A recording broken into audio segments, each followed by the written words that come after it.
ID disabled? Upset? No worries. Subscribe to our channel and watch today's video. Let's start today's video.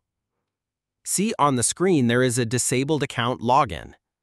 Today I will show you the process to fix it by applying it. Click here to go to Help Center. First, click on the Reporting option. Then select the Report a Problem with Facebook option from there. Then click on the Give Feedback About It option. Now click on the Proactive Feedback option and then select your profile. In the box below, write a request to resolve the problem.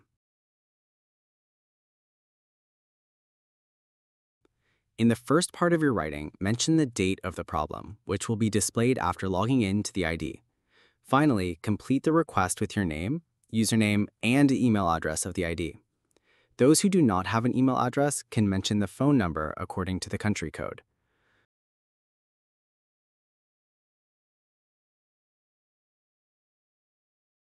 Finally, click on the Send option to finish the work. Now wait for 2 to 3 days and check your email to see if any message is coming from Facebook, or check if it is correct by logging into the ID. I work with digital marketing. To get all our paid services, contact the following WhatsApp number: +88 0140 0933 707. Thank you for being with us.